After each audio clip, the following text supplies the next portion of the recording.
chers téléspectateurs de la Moto TV, c'est encore une fois votre émission Que pense la base. Que passe la base, c'est une émission 100% politique. Et vous le savez, l'actualité est dominée par les changements ou la révision de la Constitution. C'est pour cela que pour aujourd'hui, nous avons aligné ces sujets que nous allons débattre avec nos invités qui sont des gens dans ces studios majestueux du tam-tam de la communauté qui est la Moto TV. Je vous ai invité aujourd'hui Monsieur Philémon Matoumo. Il est un communicateur du Bloc uni pour la renaissance et l'émergence du Congo au Grand Nord Kivu. Monsieur Philémon Matoumo, bonjour et merci d'avoir répondu à l'invitation. Merci, bonjour. Bonjour à tous les auditeurs qui nous suivent à ce moment. Bonjour aux co-débatteurs. Nous disons merci à la Moto TV pour nous avoir encore une fois conviés à ces débats démocratiques, exactement pour les questions de la nation. À côté de moi, je suis avec Anelka Moignan. Il est Anelka Moignan. Il est du mouvement citoyen Lutte pour le changement, Lucha à Ville de Butembo. Anelka, bonjour, merci d'avoir répondu à l'invitation. Bonjour, merci. Je salue les amis qui sont déjà dans les studios, mais aussi toutes ces personnes qui nous suivent de partout dans le monde. Merci, je suis Gisley Hanki Moulekia à la présentation de cette émission. Et je venais de l'annoncer, les débats à tout de suite, mais le débat va porter sur les changements ou la révision de la Constitution. Beaucoup, nombreux sont contre et nombreux autres sont pour, parce que la population congolaise elle est nombreuse. Et il y a ceux-là qui sont pour les changements de cette Constitution et ceux qui sont contre cette Constitution. D'ailleurs, sous l'Assemblée de la République démocratique du Congo, les trois de hier, mercredi 3 juin, il y a eu des manifestations sur l'Assemblée de la République démocratique du Congo. Les opposants ont appelé les habitants pour dire non à ce changement de la Constitution. À Ville de Butembo, vous avez vu et vous avez écouté ce qui s'est passé. C'est notamment des manifestations. La police a été larguée sur le terrain pour essayer de dissuader les manifestants et vous avez connu les résultats. Nous allons y revenir dans ce débat. À tout de suite.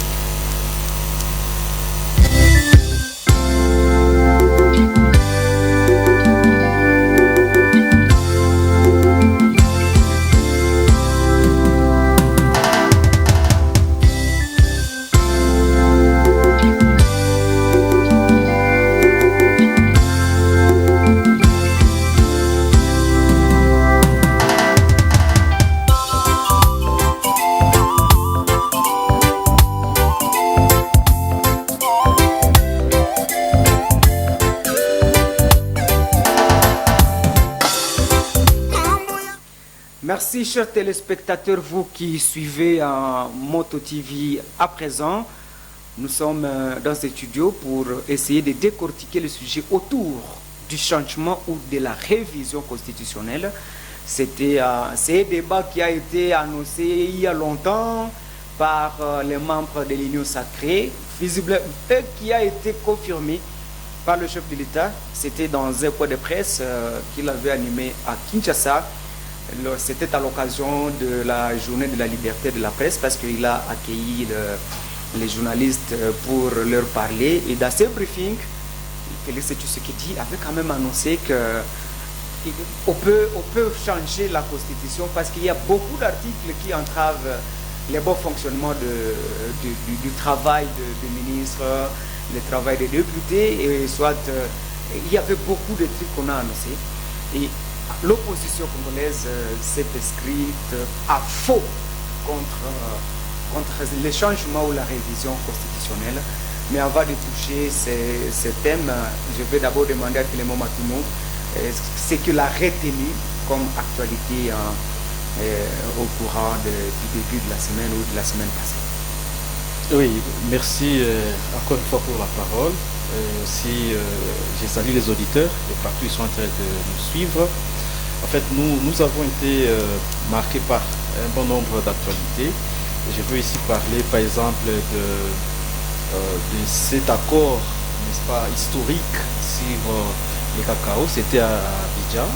où le ministre du Commerce extérieur a été représenté le chef de l'État, où des accords ont été signés exactement dans le cadre à pouvoir valoriser l'agriculteur congolais, à pouvoir valoriser encore une fois le cacao congolais.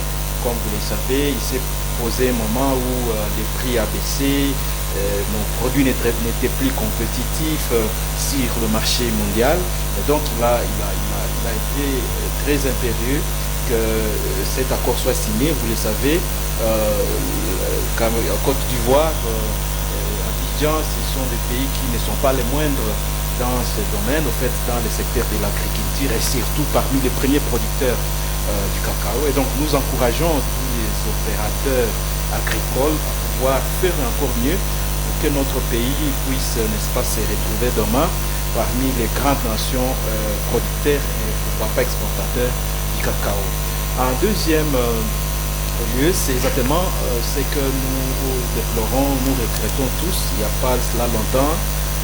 Ici d'abord je présente mes sincères condoléances à tous les artistes, musiciens, comédiens du Nord Kivu, en particulier ceux de la RDC en général. Vous le savez, nous avons perdu non seulement des citoyens mais aussi un artiste. Et donc nous nous joignons à toutes ces douleurs, à toutes ces familles qui ont été touchées. Vous le savez, c'est à Béni, à pleine ville.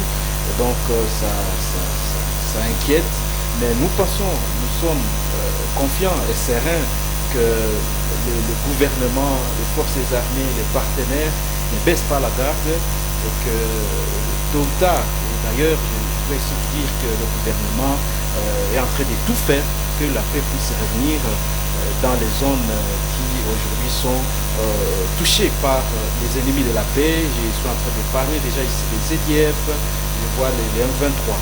Et en Chitan, la troisième actualité, c'est cette maladie à virus Ebola.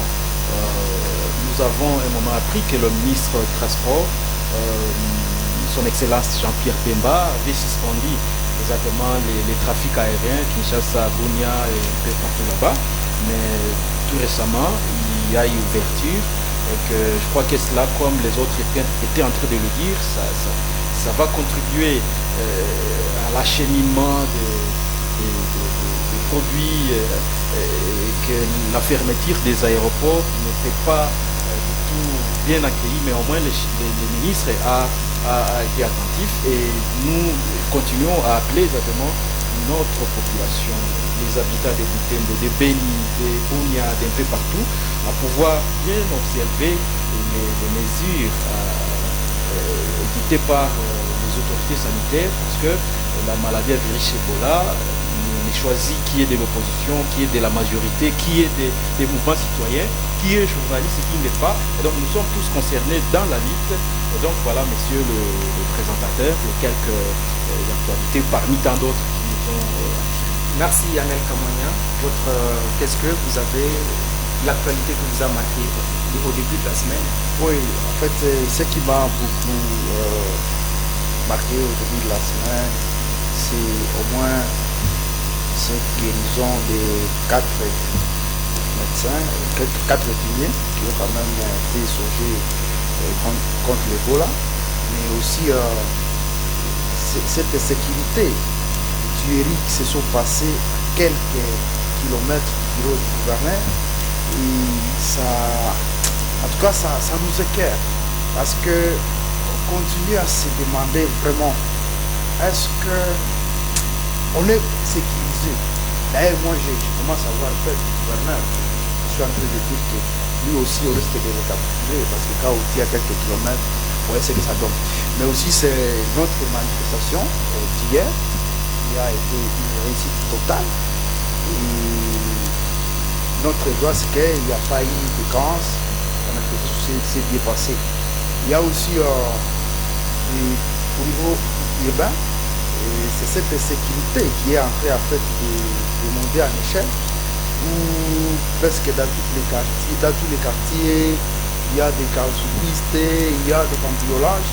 C'est aussi quelque chose qui a beaucoup attiré mon attention au cours de la semaine passée. Merci Anelka Moignan pour Philémon Matoumo pour les actualités que vous avez retenues au courant de la semaine. Mais aujourd'hui, nous avons programmé les sujets autour du changement de la Constitution. Monsieur Philémon Matoumo, on a annoncé les changements de la Constitution par voie référendaire. À votre niveau, pourquoi pour sa révision? Bien, merci encore une fois pour la parole. Et j'aimerais ici dire que je vais personnellement aborder ces sujets avec double casquette, non seulement comme cadre du parti, du REC, mais aussi comme un enseignant. Vous le savez, nous sommes de la formation politologique et c'est tout à fait normal que nous puissions émettre des avis scientifiques loin de toute émotion, loin de toute incompréhension lambda. Et comprenez que cette question des changements ou de la révision de la Constitution, normalement, ne devrait pas faire objet de tapage, de chantage, de tiraillements à gauche et à droite, parce que ce sont des questions simples pour ceux-là qui sont de sciences politiques. Ils comprennent comment cela se passe, parce que ce qui est vrai, la Constitution étant la loi des lois, c'est elle qui contient toutes les autres lois, c'est elle qui guide même la politique de la nation. Et donc, il arrive des moments où ça tient ou ça ne tient pas. Et donc, comme nous avons toujours dit dans les sciences politiques, les institutions, ce sont des œuvres humaines qui peuvent être faites et faites par les hommes. C'est-à-dire, il n'y a pas l'alpha et l'oméga, il n'y a pas ainsi dit et que nous sommes en science, nous sommes en politique, nous sommes des citoyens, nous vivons tout ce Congo, nous voyons comment les choses évoluent, nous voyons ce qui va et ce qui ne va pas. Et donc, comprenez qu'il est tout à fait normal qu'il y ait un groupe de Congolais ou une frange de Congolais qui se disent ne pas être d'accord et qu'il y ait aussi d'autres qui se disent être d'accord avec la révision ou le changement de la Constitution.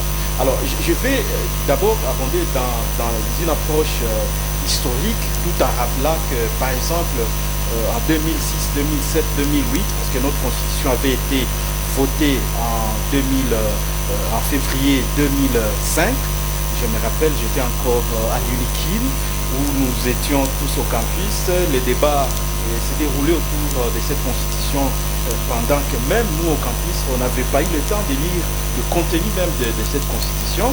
Et comme vous le savez, c'est supposé que l'université, c'est là qu'il y a la crème intellectuelle. Mais je dois ici vous avouer que nous, personnellement, on n'avait pas eu. Et s'il fallait qu'on puisse jeter le coup d'œil dans cette constitution, c'était à la veille. Donc il fallait que demain, on va aller voter la constitution et on a bien vécu passer sur le site universitaire en train de nous jeter de la constitution et que comprenez que on n'avait pas eu suffisamment d'état. Mais aussitôt qu'on était en contact avec cette constitution, on avait eu le temps de le parcourir du premier article jusqu'au dernier. Et exactement, comme je l'ai dit, une constitution venue d'un contexte d'après-guerre, parce que comme on le dit, peut-être sont les jeunes qui ne connaissent pas, qui ne savent pas, 2001, 2002, 2003, nous étions, je dirais, dans la guerre, où il fallait aller à San City, revenir, Lutenica, aller, je ne sais pas, à Pretoria, parce qu'il fallait exactement que nous ayons un gouvernement de transition, que nous ayons une constitution de transition, que nous ayons exactement aussi un parlement de transition. Et ça a été fait, nous avons finalement obtenu une constitution, peu importe toutes les qualifications portées contre cette constitution, et là c'est force, et là c'est faiblesse, et ça il faut qu'on soit clair par rapport à cette question, qu'elle dit aller, vaille, que vaille, parce que c'est là qui estime qu'en démontrant leurs émotions, en donnant l'impression comme si ce sont eux qui aimaient plus le Congo, comme si ce sont eux qui aimaient plus la Constitution et qu'il y aura de la compassion envers eux. Je ne crois pas parce que nous avons un texte devant nous, un texte où le chef de l'État nous appelle exactement à réfléchir autour de notre Constitution parce que cette Constitution qui a été faite par une partie des Congolais, est aussi dictée d'une manière ou d'une autre par les puissances, par une main étrangère. Et donc, il faut comprendre ici qu'il y a toujours des problèmes. Parce que quand on a un texte qui vous est dicté, un texte qui vous vient peut-être même de nulle part, allez-y comprendre qu'il y a toujours des lacunes. Est-ce que c'est opportun? La question de l'opportunité, je vais peut-être y revenir parce que je vous ai dit tout de suite que j'ai abondé d'abord dans l'approche historique. Parce que la révision de la Constitution, il ne faudra pas ici que les gens nous disent que c'est la première fois. Je dois vous rappeler que c'est peut-être même une troisième, quatrième fois que cette Constitution avait déjà été révisée. Je vois l'article qui disait exactement que lorsqu'on a été élu et qu'on est nommé au gouvernement, on n'allait plus revenir, n'est-ce pas, à l'Assemblée nationale. Mais les députés, à l'époque de Joseph Kabila, ils ont changé cette disposition. Ils ont changé la disposition. On est élu député national, on est nommé au gouvernement. Après le mandat au gouvernement, on peut revenir au Parlement. Ça a été fait. On n'a même pas consulté même une iota de notre population. Je me rappelle, dans cette même constitution, on a dit que la constitution au départ disait qu'il fallait un deuxième tour pour les élections du président de la République. Mais tout de suite, cette disposition a été révisée et nous étions revenus au premier tour. Alors vous comprenez que ce sont des circonstances qui dictent, n'est-ce pas, un comportement quelconque à adopter ou à adapter. Et que donc, c'est cette question d'opportunité que vous m'avez posée. Laisse-moi vous dire que tout le monde peut dire qu'il n'y a pas opportunité, mais je crois aussi qu'il y a opportunité. Il y a opportunité dans quel sens? Lorsque nous sommes confrontés aujourd'hui à des difficultés, nous sommes confrontés à des guerres interminables, nous sommes confrontés à des confusions entre populations et tout consort, et qu'il y a des acteurs qui en profitent. Parce que je peux vous dire aujourd'hui que si le Rwanda auparavant avait l'argument de nous adresser, c'est parce que selon lui, il y a une population minoritaire qui est au Congo qui doit être protégée. Et donc pour eux, il fallait qu'il protège cette minorité. D'ailleurs, une minorité qui n'avait jamais réclamé qu'elle était marginalisée. Et donc ça donnait une brèche à des forces étrangères, à des politiques étrangères, à pouvoir s'ingérer dans notre politique. Toutefois, je rappelle à l'article 207, pas 216, 207, où on accepte sciemment que l'on peut accepter de céder une partie de notre souveraineté pour l'intérêt de l'unité africaine, pour des raisons de l'unité africaine. Écoutez, la souveraineté, je peux vous dire que c'est quelque chose de sacré. Et seul est souverain le peuple congolais. Donc le peuple est souverain. Mais on vous dit tout simplement que l'on peut céder, pour des raisons de l'unité africaine, céder une partie de notre souveraineté, ce qui est inacceptable. Donc je ne veux pas ici soulever beaucoup de difficultés que pose cette constitution, bien que je dois reconnaître que notre constitution accorde beaucoup d'importance aux droits humains, c'est-à-dire les citoyens ont des droits reconnus, bien définis dans notre constitution, ce qui est une bonne chose, mais toutefois, il y a cette question qui revient sur la table. Faudra-t-il réviser la constitution? Faudra-t-il changer cette constitution pour passer à une autre république? Parce que aussitôt que cette constitution va changer, nous allons passer de la troisième à la quatrième république. Surtout que Julien Paluku, votre autorité morale, l'a déjà prédit qu'il faut qu'on passe à la quatrième république. Exactement. Il avait dit exactement, non seulement comme autorité morale de notre parti, mais aussi comme acteur politique actif en République démocratique du Congo. Il connaît, il comprend les difficultés auxquelles nous faisons face. Parce que je vous dis qu'il y a tellement beaucoup de faiblesses qu'il faut vraiment relever dans notre constitution. Par exemple, la question de la décentralisation, la question de la rétrocession, la question de cette caisse de péréquation, tellement beaucoup de problèmes. Il faut vraiment que nous puissions y revenir et y réfléchir. Mais dommage qu'il s'est fait qu'il y a des Congolais, parce que exactement protégeant leurs propres intérêts, leurs propres visées. Malheureusement, ces visées qui n'aident à rien notre population, bien au contraire, les visées qui servent leurs patrons, c'est là qui les envoient on trouve des gens à lieu et place d'organiser une journée morte, ville morte contre les M23, contre les EPF. On voit les gens qui mobilisent toute la République pour, n'est-ce pas, dire journée ville morte parce qu'on ne veut pas des changements ou de la révision de notre constitution. Et donc vous comprenez que nous sommes dans une confusion, nous sommes dans une contradiction qui ne dit pas son nom, mais je crois que le chef de l'État a été clair dans sa communication et nous, en tant que scientifiques, en tant que politologues, nous pensons qu'il ne faudra pas ici que les gens diabolisent, n'est-ce pas, soit la révision, soit les changements, surtout et encore que notre constitution, je cite par là, elle-même, comme constitution, reconnaît qu'elle peut être révisée. Et on vous dit, le peuple étant souverain, lorsqu'il faut, par exemple, passer à des grandes décisions, il faut passer par le référendum. Et c'est bien dit dans notre constitution. Et les latinistes savent que lorsqu'il y a des choses, lorsqu'on avait parlé du référendum, c'est en latin, c'était pour dire lorsqu'il y a des choses qui dépassent, n'est-ce pas, les institutions, il faut se référer au peuple. Et c'est là même l'explication où ce qu'il faut comprendre par référendum. Référez-vous à nous, référendum. Mais dès lors que les changements, il y a un problème qui dépasse les gouvernements.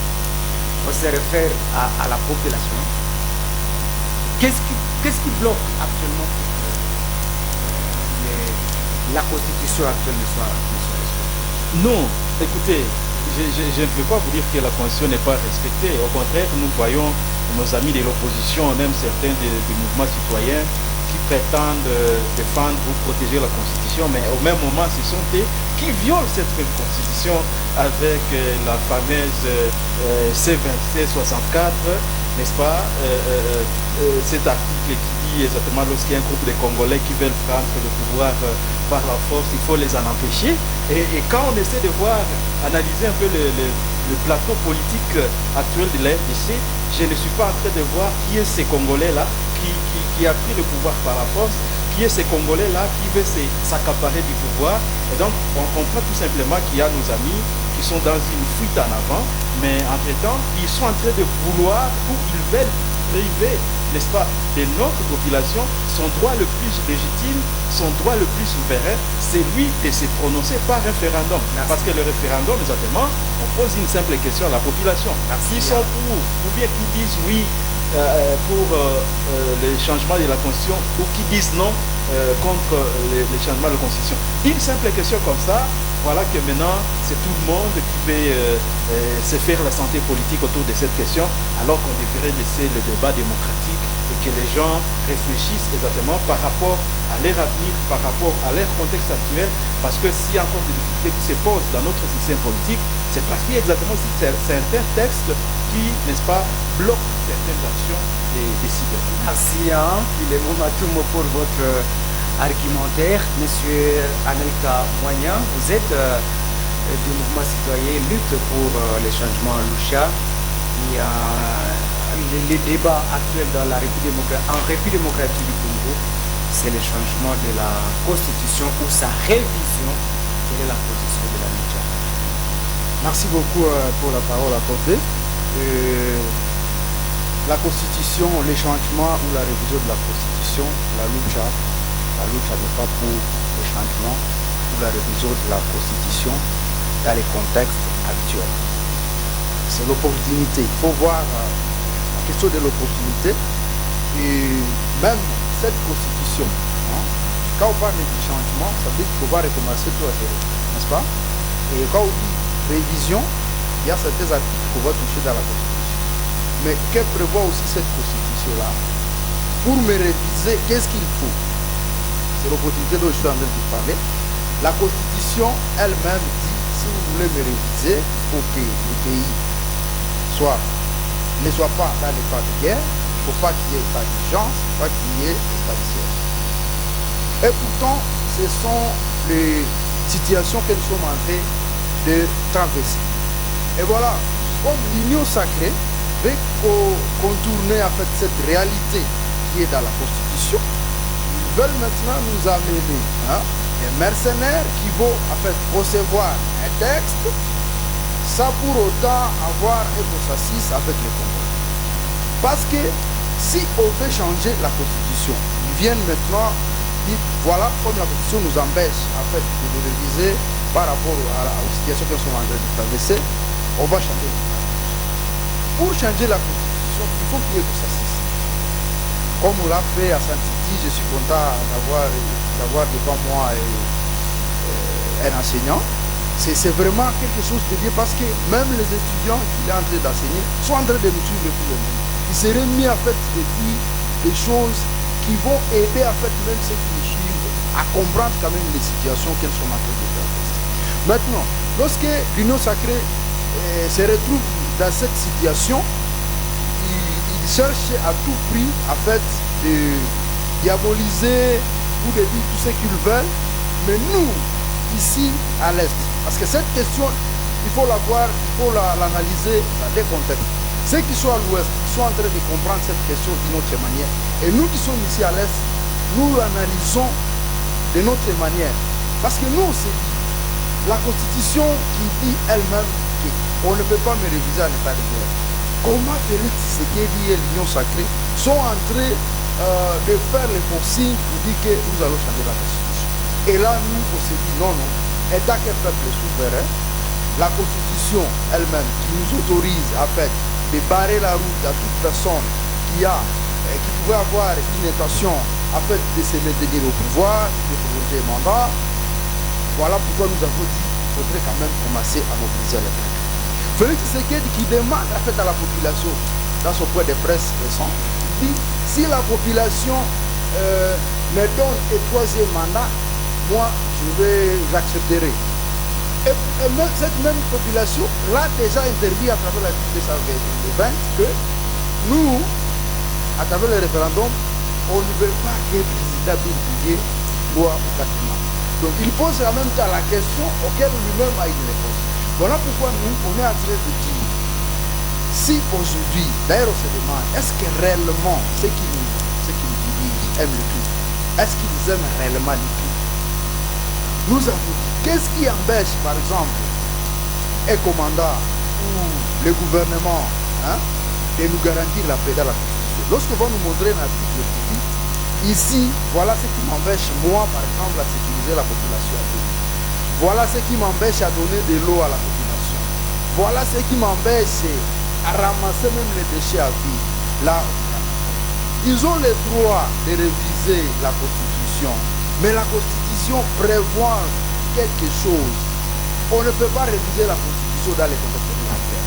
Ce que nous on veut que l'Union sacrée puisse finir la guerre. L'Union sacrée puisse améliorer les conditions de vie des Congolais. L'Union sacrée puisse se mobiliser sur les questions qui sont importantes et qui sont vraiment prioritaires. Mais aujourd'hui, on semble être emballé dans un truc et malheureusement, nombreux sont en train d'accompagner un projet qu'eux-mêmes ne comprennent pas. Vous verrez même les acteurs politiques qui sont même dans l'Union sacrée, ils commencent même à se contredire dans les débats. Parce qu'effectivement, on est en train de vouloir, on est en train de chercher de faire avaler un projet que même les gens ne comprennent pas. Et moi, je suis en train de parler ceci. Ici, c'est la vie de la nation. On peut tout dire ou tout défendre, mais voyons quand même la vie de la nation. Est-ce que ce n'est pas finaliser la balkanisation que nous avons combattue? Parce que lorsqu'on va faire les consignes des référendums en excluant l'équipe, qu'est-ce qui va se passer après? Ce sont des craintes qui sont vraiment que nous sommes en train de nous poser, que nous sommes en train de donner. Quand on va réviser la Constitution dans un contexte où une très grande partie du pays est occupée, qu'est-ce qui va se passer après? Il y a les ADF qui occupent une grande partie, il y a des rébellions partout. C'est vrai, la Constitution, on l'a révisée plusieurs fois, mais il faut voir si c'était dans quel contexte. Est-ce qu'il y avait la guerre? Est-ce qu'il y avait des parties de la République qui étaient occupées comme aujourd'hui? C'est ça en fait. Et donc aujourd'hui, on doit vraiment être patriote. Il ne faut pas aller dans le sens où, parce que moi je suis dans l'Union sacrée, et parce que moi j'accompagne Félix, il faudrait que je puisse accepter tout ce qu'il va dire. Parce que c'est même Félix aujourd'hui que les gens veulent l'accompagner vers une dictature, vers une présidence en vie. C'est même ça qui sont en train de l'accompagner aujourd'hui. Je vous dis, écrivez même la date d'aujourd'hui. Ils viendront se plaindre ici. Parce qu'aujourd'hui, un système de dictature est en train de s'installer aquí. Tu vois, je vis par exemple le pasteur, c'est qui encore son nom Mukuna.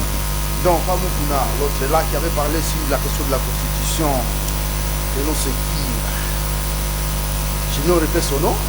Juste quand il a parlé de la question, hein, quand il a démontré sa position, tu as senti qu'il a été vraiment étouffé jusqu'à ce qu'on l'a obligé de démentir.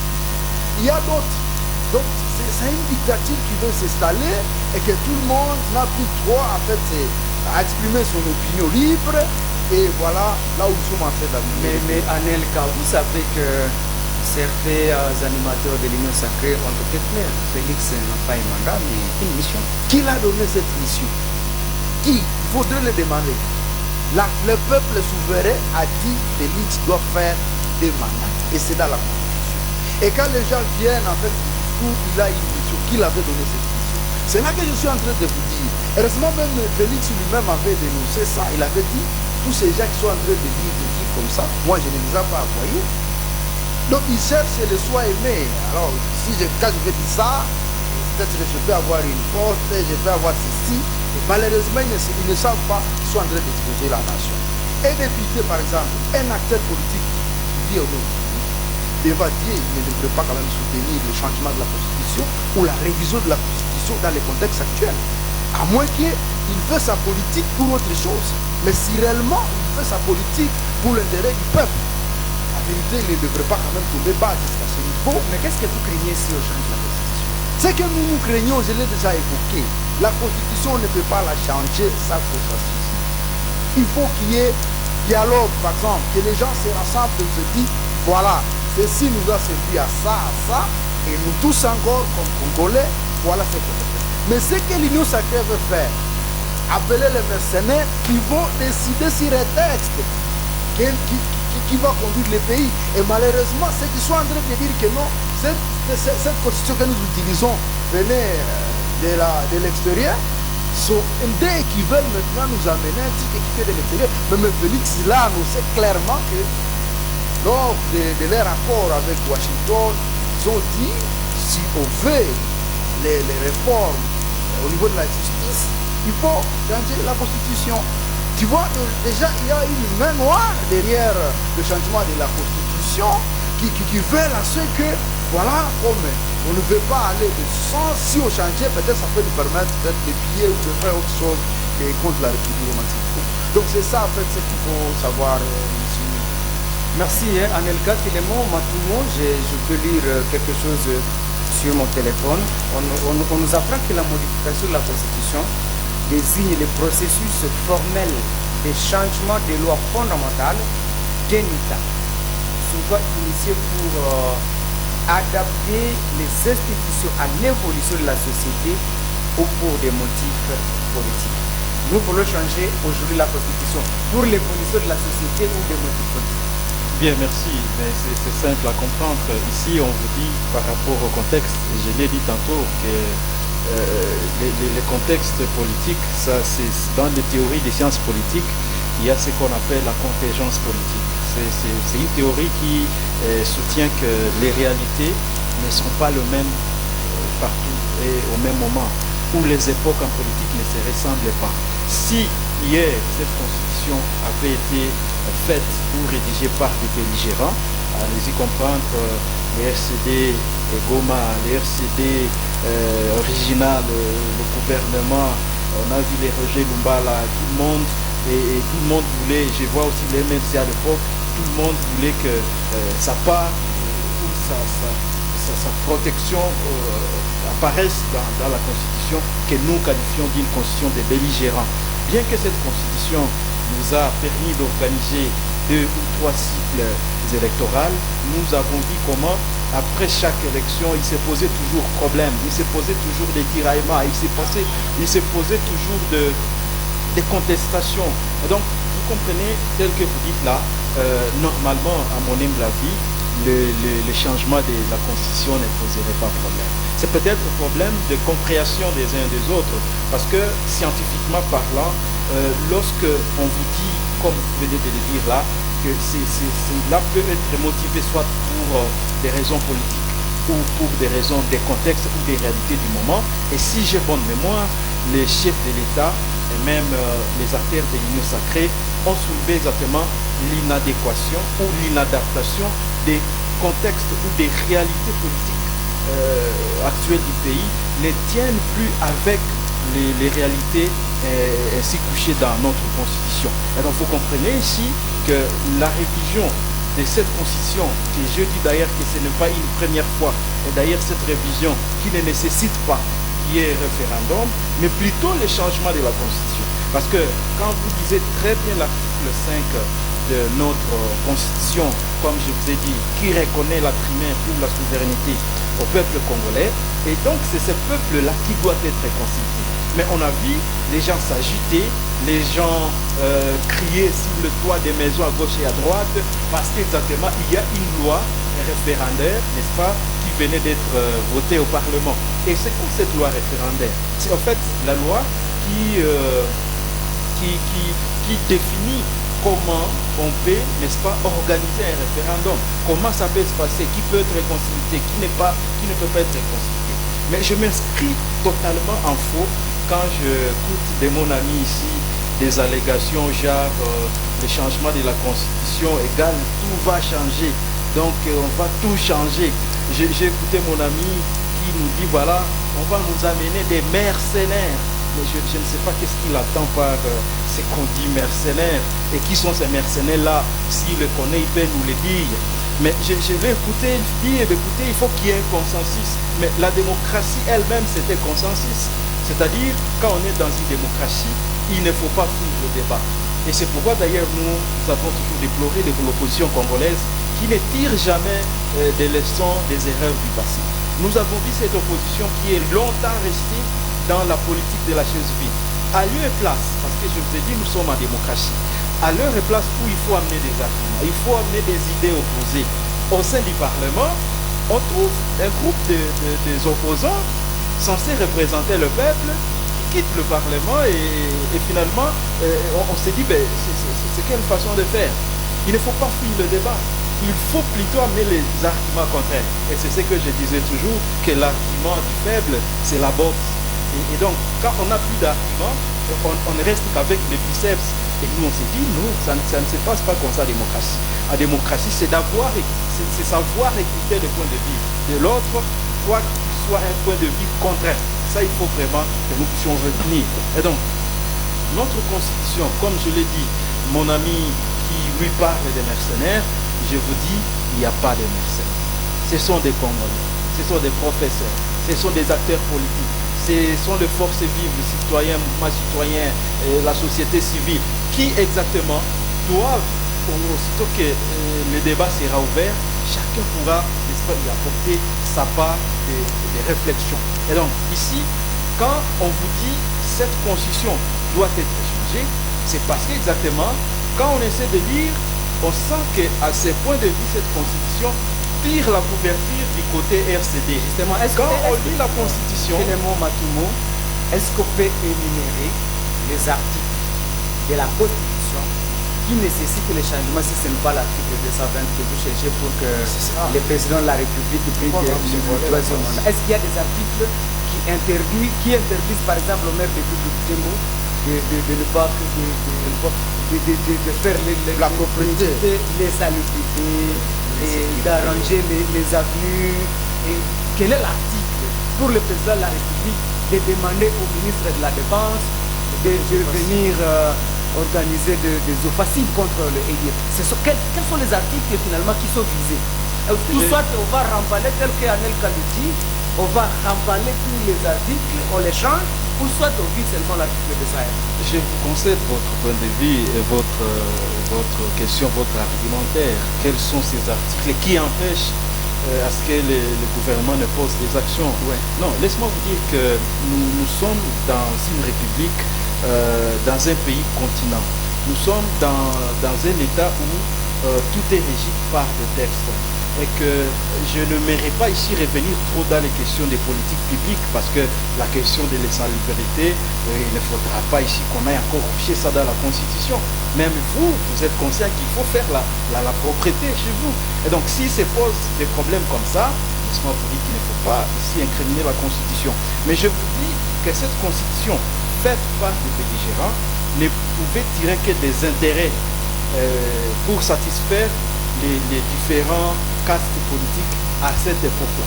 Mais aussitôt que nous ne sommes plus dans ces contextes-là, le Congo, en 1998, à l'arrivée de Laurent Désiré Kabila, nous sommes allés à la transition, nous sommes allés à la première législature, deuxième législature, troisième législature.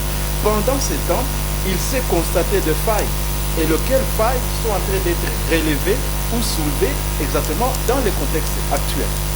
Alors, l'article dont vous voulez faire allusion, parce que c'est exactement là la crainte de plusieurs, voilà, les chefs de l'État veut s'éterniser au pouvoir, il veut un troisième mandat, le chef de l'État n'a jamais dit ça. Ce sont ici alors les procès d'intention que nos amis de l'opposition, nos amis des mouvements citoyens certains, parce que nous savons qu'il y a des mouvements citoyens la majorité qui n'œuvrent que pour les intérêts mesquins, les intérêts que nous ne connaissons même pas, parce qu'il a été dit un moment qu'ils sont là aussi pour déstabiliser les gouvernements d'Afrique, et des fois il y a des faits qui le montrent noir sur blanc, et que donc ici on voit les gens qui dans les revendications remballent ou répètent même les revendications du M23. Ce qui a poussé même à un certain moment que les gens puissent penser même qu'il y aurait complicité entre cette rébellion et même avec certains opposants, ce qui est dangereux parce que c'est une trahison de la nation. Mais entre-temps, lorsque le débat est soulevé par le chef de l'État et qu'il place ça sur la place publique, pour que le Congolais, celui qui se reconnaît Congolais, puisse y réfléchir, mais on vient retrouver certains Congolais qui ne veulent pas réfléchir autour de cette question alors que ça vaut de la vie de la nation. Mais Philémon Matoumo, si nous revenons de la déclaration elle-même du chef de l'État, il dit pas d'élection à 2018, à 2028 à cause de la guerre. Alors pourquoi changer la constitution? Pas d'élection à 2028 parce qu'exactement il y a un contexte de guerre. Mon ami a même dit ici que voilà, la constitution dit qu'il ne faut pas me toucher, qu'il ne faut pas m'échanger, me réviser en temps de guerre, en temps de ceci. Exactement, je lui concède son point de vue, mais attention, il n'y a pas, il ne faudra pas ici que les gens tombent dans une méconnaissance ou dans une confusion, parce que la guerre doit être déclarée, et ça c'est la Constitution qui le dit, devant le Parlement réuni en congrès. Et chose qui n'a pas encore été faite, nous faisons face à une guerre d'agression auquel le gouvernement est en train de faire face, mais entre-temps nous sommes sous état de siège, c'est-à-dire il y a difficulté exactement à pouvoir réviser ou toucher la Constitution, mais entre-temps le chef de l'État, conscient de tous ces événements-là, il s'est dit on ne peut pas organiser des élections dans un contexte où nous sommes amputés d'une partie de notre Kivu et d'une partie du Sud Kivu. C'est tout à fait légitime. Et même s'il faut passer au référendum, laisse-moi vous dire qu'à des problèmes politiques, c'est pourquoi j'ai toujours dit il ne faudra pas aller demander, il ne faudra pas que nos amis menuisiers m'écoutent mal, qu'il ne faut pas aller demander à un menuisier à pouvoir trouver une solution politique à un problème politique. Et donc, c'est ce que je dis ici, à un problème politique, il y a toujours des solutions politiques. Mais on ne peut pas chercher une solution à un problème politique, on ne peut pas chercher une solution mécanique, ça ne passe pas. C'est-à-dire, c'est toujours les politiques qui vont trouver solution à ces problèmes politiques qui se posent, parce qu'exactement, nous faisons face à une guerre, nous faisons face à l'état de siège qui est en vigueur, nous faisons face à pas mal de contraintes, lesquelles contraintes, exactement, les mêmes dirigeants, les mêmes autorités vont trouver solution. Et c'est à ce niveau-là que mon ami ici, qui voulait nous faire gober ou nous faire consommer le fait que notre constitution va être écrite par des mercenaires. En tout cas, je vous dis, c'est faux et archi-faux. Ce sont les Congolais. Nous avons des intelligences congolaises. Même vous, monsieur Anelka, vous n'êtes pas épargné lorsque vous serez consulté à pouvoir émettre votre point de vue par rapport à cette constitution, parce qu'exactement, on ne doit pas continuer avec un texte qui est en contre-courant avec les réalités actuelles de la République démocratique du Congo. Toutes ces guerres que nous connaissons, et d'ailleurs, un moment, j'avais suivi un de mes professeurs le plus éminent qui avait dit clairement que cette constitution, si vous prenez votre temps, je mets mon ami Anelka ici en défi, je mets en défi les auditeurs qui nous suivent, prenez cette constitution de 18 février 2006 avec celle de la France, vous n'allez pas trouver de différence pour dire qu'à un certain niveau, c'est même du copier-coller, c'est-à-dire des choses qui se font en France, n'est-ce pas, à Paris, on veut le faire en République démocratique du Congo. À Paris, il y a un article qui demande qu'on peut céder une partie de sa souveraineté. En France, est-ce que ça peut faire? C'est là exactement les lacunes. C'est là le lacune qu'il faut lever dans cette constitution. Je vous ai dit ici, la constitution qui avait été rédigée dans un contexte de belligérance, où tout le monde, imaginez, dans des assises comme celle-là, où on est d'abord à des idées opposées et on fait trouver un texte conciliant. Et donc, c'est chacun parmi les acteurs qui voudra que son point de vue soit coûte que coûte, n'est-ce pas, reconnu dans cette constitution. C'est pourquoi exactement, c'est là qui savent le piège qu'ils avaient placé dans cette constitution, sont ces mêmes personnes-là qui sont en train de vouloir tromper la population, vouloir montrer comme si c'est un péché, le ciel risque de tomber si on changeait la constitution ou si on révisait la constitution. Mais il faut encore revenir dans l'histoire de notre constitution qui a plusieurs fois été changée. S'il faut aller de la loi fondamentale, vous allez à la constitution de Louarou, vous allez à la constitution de 2006, vous allez à toutes ces révisions et ces articles qui ont été révisés durant le règne des Kabila. Et donc, il ne faudra pas ici qu'on puisse faire consommer à notre population des insanités pour vouloir montrer comme si, parce qu'on veut protéger ses propres intérêts, et on veut faire voir comme si la révision ou le changement de la constitution, c'est un tabou. Ce n'est pas un tabou.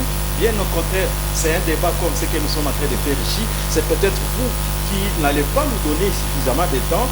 On allait, par exemple, décortiquer certains articles et vous allez comprendre qu'il y a intérêt que les Congolais puissent réfléchir autour de cette question. Encore que je ne vois pas qui est celui-là, qui est ce Congolais, qui peut empêcher à un autre Congolais à pouvoir réfléchir sur les questions de la nation comme nous sommes en train de le faire présentement dans ce Kamanya. Vous venez d'écouter tout ce que Filemon Matoumo vient de dire par rapport au changement de la Constitution. Pourquoi vous opposez alors que le gouvernement congolais actuel veut qu'on change la Constitution pour le bien-être de la société congolaise? Bon, merci beaucoup. Je voulais d'abord revenir sur ce qu'il a dit à Nouakiza Prosma et que nous étions des mouvements citoyens qui travaillaient au sol de certains pays. Ça, c'est très faux. Je rappelle par exemple comme nous, la Lucha, nous avons commencé à recueillir le nord du Congo. Nous avons défendu les valeurs républicaines au niveau de la RDC. Mais on comprend en fait la manipulation au niveau de l'union sacrée qui semble en fait se servir du Rwanda comme béquille en fait de chercher à étouffer tout ce qui peut avoir l'opinion contraire de l'union sacrée. Et ça, nous savons déjà sur les stratégies que nous sommes en train de balayer. Et on ne va pas avoir peur en fait de défendre la nation. Et ça, c'est sûr, ce qu'il faut comprendre. En revenant maintenant à votre question, quand on dit on veut changer la constitution pour l'intérêt de la population congolaise, je me dis, moi qui suis en Est, quel intérêt que j'ai vu depuis 7 ans aujourd'hui que Félix est au pouvoir. Je suis né dans les cartouches, j'ai grandi dans les cartouches, je risque de mourir dans les cartouches. Quel intérêt pouvait changer au qu'on peut nous démontrer réellement qui va permettre à ce qu'ils ont échoué pendant 7 ans, ils vont les réussir maintenant. Il n'y a rien à se voiler la France, je l'ai dit, il faut comprendre, c'est la vie de la nation. Il ne faut pas aller dans le Luyenke, je peux dire, permettez-moi le terme, juste ce qu'on vise là-bas, c'est la vie de sa vie. C'est tout, il n'y a rien. Parce que la question est simple. Pourquoi Félix veut changer la constitution à la fin du monde? C'est ça, c'est ce qu'il faut revenir. Parce qu'il veut se tenir au pouvoir. Et lui-même l'a reconnu dans son cœur de France. Il a reconnu que si le peuple me demande de faire ce mandat, je l'accepterai. Mais le peuple a déjà refusé dans l'article de la Constitution. C'est ça en fait. Donc nous, on est en train de voir. Nous, on ne comprend pas comment Félix Tshisekedi de l'Union sacrée, les gens sont en train en fait, de chercher en fait, à tomber le peuple. Voilà pourquoi nous avons dit, nous allons éclairer le peuple. Nous allons démontrer au peuple les dangers que le Congo va courir si et seulement si Félix devait approuver dans ce sens. Mais le problème pour vous aussi, Anelka Moigna, le problème c'est que vous organisez des journées sans activité, ça pèse les conséquences sur la vie économique dans les ménages des habitants. Par exemple, vous paralysez toute une journée, il y a crépitement de balles alors que nous avons des malades dans des hôpitaux, à Butembo, on crépite de balles. Est-ce que c'est aussi de cette manière que vraiment le non-changement de la Constitution peut être demandé? La Constitution dans l'article 64 et 26 donne à tout Congolais le droit de manifester. Et quand nous on manifeste, c'est une voie pacifique que nous utilisons pour nous exprimer. Et lorsque vous parlez de crépitement de balles, qui détiennent des armes, c'est la police, c'est l'armée. Nous sommes en train de voir les gens qui sont en train d'être tués à quelques kilomètres du gouvernorat. Quelques kilomètres où il y a des généraux, mais ces balles-là qu'on est en train de gaspiller ici inutilement devant la population civile, on devrait quand même les voir ces soldats aller éviter des balles comme les a l'air 23. C'est ça en fait.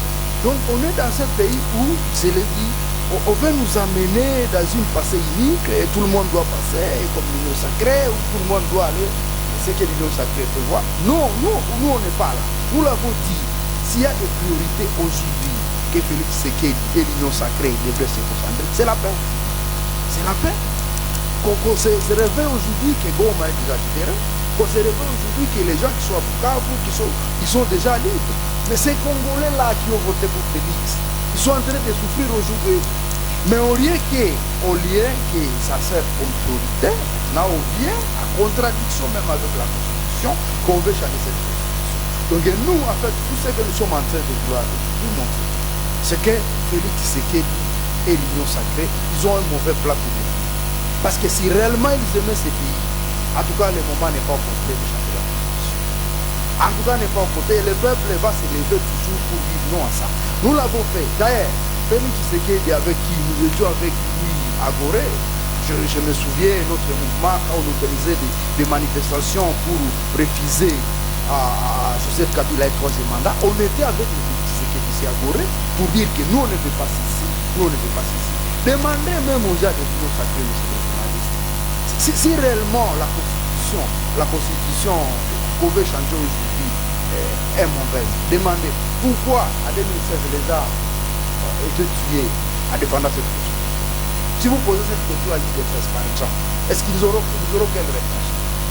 Ils ont amené la population dans des manifestations pour réviser à Kabila le 3e mandat, ce qui était non.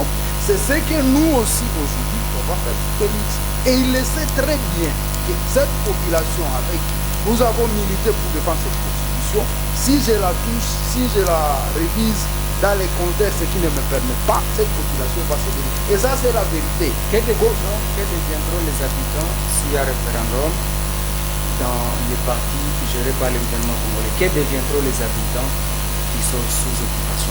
Voilà, c'est la crainte. C'est la plus grande crainte que nous sommes en train de faire. Quand on révise la Constitution, ça l'équipe, qu'est-ce qui va se passer après? Est-ce qu'eux aussi ne vont pas faire leur référendum là-bas? Et ça va être approuvé. Est-ce que ce n'est pas une occasion en fait de donner le partenaire fiable, je répète le mot de Félix, une partie de notre pays? Et nous qui sommes ici à l'Est, on accompagne. Moi, je suis en train de dire bien merci, car les gens, les compatriotes de l'Ouest commencent maintenant, ils s'impliquent dans les questions qui sont au niveau de l'Est. Là, je suis très content. Ils essaient de nous réveiller. Parce que si on fait les référendums et qu'après, ces populations qui vivent et dans les zones sous occupation du M23 et aussi fait les référendums, ils restent dans les pays, qui vont faire. C'est nous qui vont faire. C'est là que je suis en train d'appeler les gens d'être conscients. C'est la vie de la nation. Il ne faut pas faire sa politique pour chercher à s'attirer je ne sais pas quoi, mais il faut le faire pour l'intérêt de la communauté et de la population. Guillermo Matumo, à terme de conclusion, parce que nous sommes à la fin de cette émission, et les élections, Joseph Kabila a quitté le pouvoir sous pression, et il a organisé les élections, et l'opposition congolaise l'a malmené, mais cette opposition avait quand même eu le soutien de l'Église catholique. Et aujourd'hui, l'Église catholique et les CC sont contre le changement de la Constitution. Êtes-vous sûr que ça va passer? Bien, merci. Moi, je ne vais pas essayer de prédire des choses, surtout que l'Église catholique, c'est un partenaire du gouvernement. Ça, il faut les reconnaître. Et qu'ils sont aussi citoyens congolais, c'est-à-dire ils ont aussi le droit à pouvoir émettre leur point de vue, mais chaque Congolais a cette liberté constitutionnelle, lui reconnaît, à pouvoir émettre son opinion. Et donc, ça va passer ou ça ne va pas passer, ça va dépendre d'un débat qui sera autour de cette question. Je vous ai dit, tout passe dans la démocratie. Parce que le référendum qui, n'est-ce pas, donne mandat au peuple à pouvoir se prononcer, c'est là exactement que tout va se jouer. Mais entre-temps, mon ami ici, je ne mérite pas quitter ces studios sans le lui dire, quand il veut nous faire voir que il a dit que le changement de la Constitution à la fin d'un mandat. Je ne vois pas quel est le mandat qui est à la fin. Je vous rappelle que le chef de l'État, Félix Antoine Tshisekedi, il a 2 ans et demi aujourd'hui à la tête de ce pays pour ce deuxième mandat, et que nous, à l'Union Sacrée, nous sommes organisés, nous sommes une plateforme politique et électorale. Le moment viendra où on va, n'est-ce pas, connaître qui va succéder à Félix Antoine Tshisekedi. Mais entre-temps, le référendum qui donne mandat au peuple congolais, et le chef de l'État lui a dit, lui il est au service de la nation. Si le peuple lui a accepté ce 3e mandat, laisse-moi vous dire que c'est à partir de cette décision de souveraineté. Mais entre-temps, attention, les réformes qui sont faites, à principe, ne bénéficient pas à ceux-là qui le font aujourd'hui. Mais souvent, les réformes bénéficient à ceux-là qui viennent par après. On peut, par exemple, dire, voilà, le mandat du chef de l'État qui est de 5 ans, il ne s'est pas renouvelable. On peut, par exemple, dire, ça devient de 7 ans, plusieurs fois renouvelable. Ce n'est pas impossible, parce que cela dépend de notre population qui va décider en dernier ressort. Mais autour de ça, laissons ces débats évoluer d'une manière démocratique et ne pas plonger la population dans la terreur, dans les châteaux construits en Espagne. Revenons sur terre, revenons, soyons réalistes, voyons les choses telles qu'elles se présentent devant nous, devant les réalités auxquelles nous faisons face aujourd'hui, et que si tous les Congolais comprenaient qu'il y a des défis à relever, je crois que cela ne poserait pas problème. Et donc, nous ne pouvons que souhaiter, n'est-ce pas, bonne chance aux uns et aux autres, surtout par rapport à ces débats, parce que c'est vraiment un débat auquel tous les citoyens sont conviés, et que personne ne va se prévaloir d'en avoir le monopole. Parce que mon ami voulait nous dire, voilà, nous voulons être dans une pensée unique. Non, il n'y a pas de pensée unique. Merci, sinon, vous ne seriez pas dans ce studio en train de vous exprimer. Merci. Sinon, vous ne seriez pas dans le mouvement Lucha. Mais comme nous sommes en démocratie, voilà qu'il faut laisser aussi aux autres à pouvoir bien comprendre. Merci, Firemo Anelka Moigna, votre conclusion. Merci. Ma conclusion, celle-ci, j'appelle toute la population congolaise de se mettre contre le projet de changement de la Constitution, de la révision de la Constitution, et dans le contexte actuel. Nous devons rester debout, c'est la vie de la nation. aujourd'hui, c'est jamais déterminé pour empêcher à Félix Tshisekedi de changer la constitution pour s'intégrer. Ou par exemple, c'est que Peter, lui, c'est le Peter Kazak, lui, il parle de la révision constitutionnelle, on va même officialiser la territoire. Donc les arguments sont à faire. Donc la population congolaise, de partout dans le monde, restons soudés contre ces projets qui cherchent en fait à finaliser la balkanisation que nous avons combattue pendant beaucoup de temps. Merci à Anelka Moigna, Télémo Matoumo, pour votre présence dans ces studios. Nous venons de parler du changement ou révision de la constitution de la République démocratique du Congo. D'ailleurs, il y a déjà une loi qui autorise le référendum au pays et qui a été votée par les députés nationaux. Mais les débats continuent. L'opposition congolaise, tout comme l'Église catholique et les CC, en tout cas, ne sont pas d'accord pour le changement de la constitution avant la fin de la guerre pour essayer d'éviter la balkanisation de la République démocratique du Congo. J'étais Hanki Mouleke Gisli à la présentation de cette émission. Restez branchés sur votre fréquence. C'est le tam-tam de la communauté, la Moto TV. La rediffusion de cette émission pourra intervenir aujourd'hui à 17h40. Bonjour. Merci.